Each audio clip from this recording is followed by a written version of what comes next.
So the end of summer is coming around, and I want to review a game that I play, well, every summer. And that game is...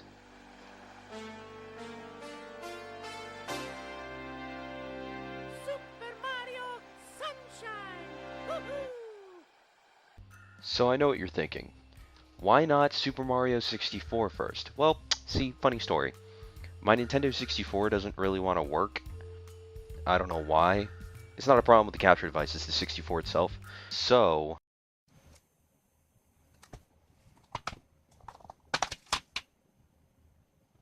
let's get started on the story. First of all, let's just get the first thing out of the way. The voice acting in this game, it's pretty fucking bad.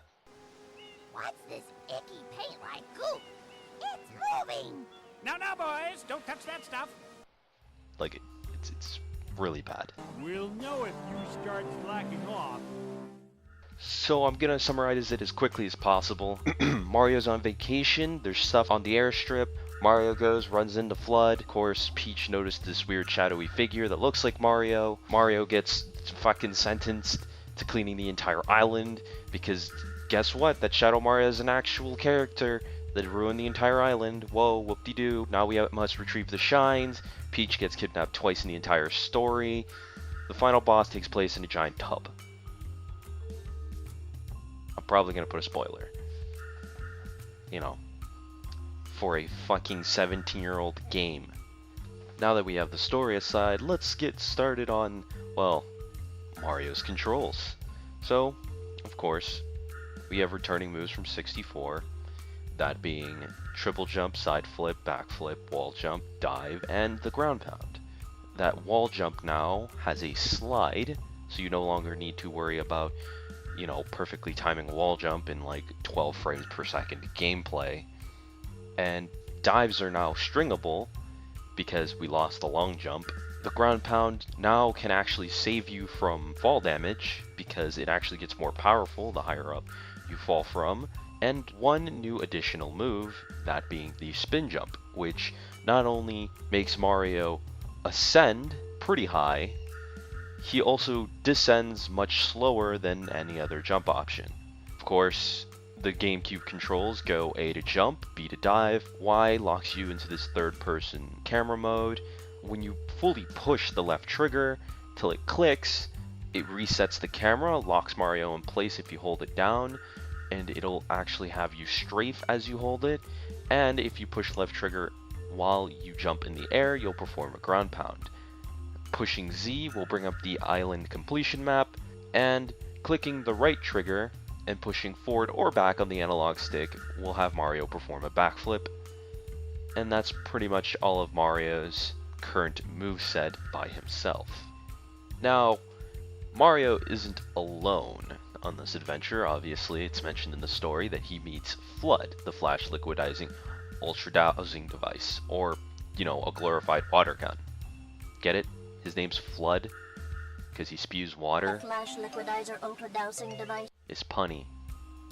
Anyways, basically, Flood has two abilities.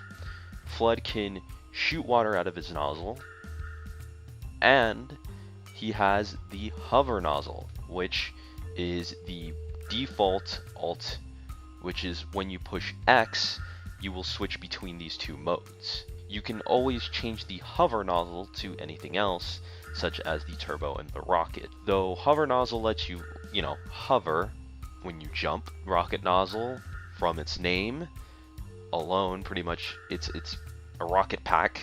It sends you upwards when it fully charges. And the turbo nozzle is essentially, for the most part, pretty useless. It serves no purpose except to go for secret levels, which I will get to.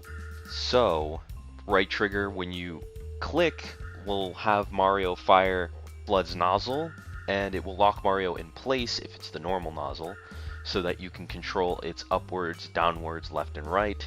If you push it just slightly, Mario will fire the nozzle, but now you can actually move around. Now there are a few extra things you can do with Flood and Mario's moveset. These extra things you can do is, of course, three things. though two of them kind of fall into the same category. The first is an enhancement to Mario's dive. If you actually fire water out of FLUDD's nozzle and dive into the water, you can actually slide across in that single dive, and you'll travel much faster than you would if you were to go on foot or if you were just during dives. The other technique, which applies to literally any of FLUDD's nozzles, though it's only useful for mostly the basic nozzle, and that is you can actually fire the nozzle and perform the spin jump motion without hitting jump, but you can hit jump too. It works while jumping, but you can do it grounded too. Mario will spin and fire FLUDD's nozzle, which is only useful for a few levels in the game that require you to clean, which is like 2.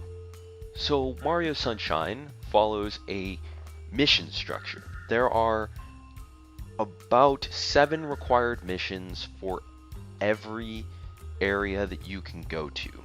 There are more than 7 missions, but actually you only need to do 7. This is a bad thing for one specific reason. It makes all the other shines essentially useless. You don't need to do, if you're planning to just beat the game, you don't need to go for any of the other shines. They're all pointless.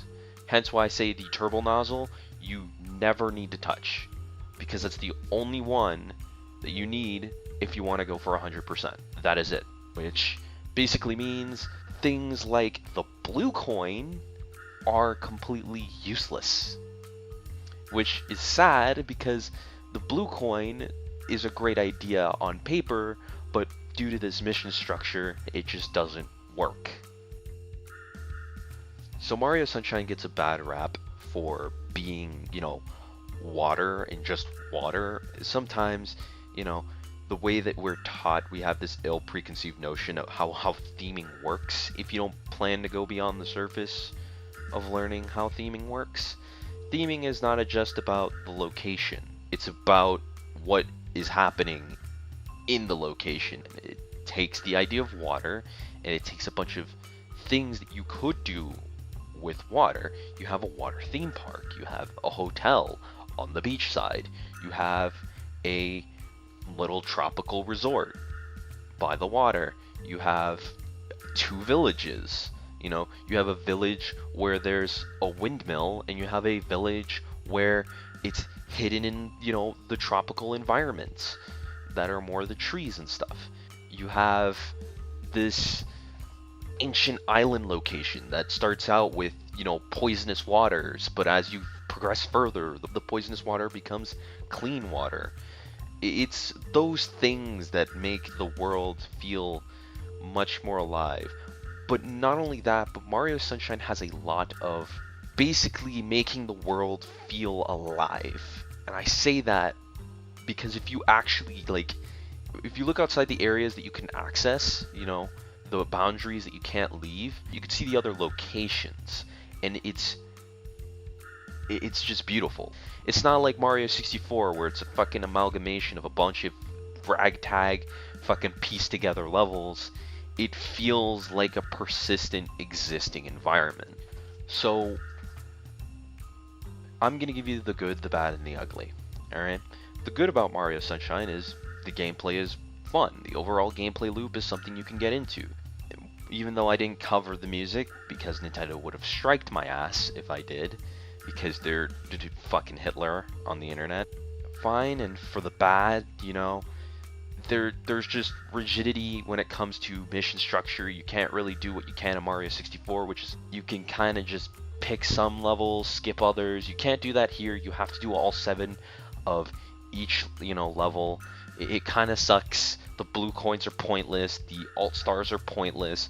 And I'd have to say the ugly of this game is, the ugly really is just that there's really nothing past, beating the main game. But it makes for an overall fun experience. So if I was to recommend this game, I'd say if you don't give a shit about 100% in games and you just want to beat it, then have at it. If you want to 100% the game, this game's not worth it. I'm sorry, you get like one title card thing at the very end of the game, but it's not like it matters. So if you like this video, please rate, comment, and subscribe if you even give a shit to subscribe. Yeah, I don't really have much else to say. So thanks for watching. Oh, and by the way, I forgot Yoshi on purpose. Bye!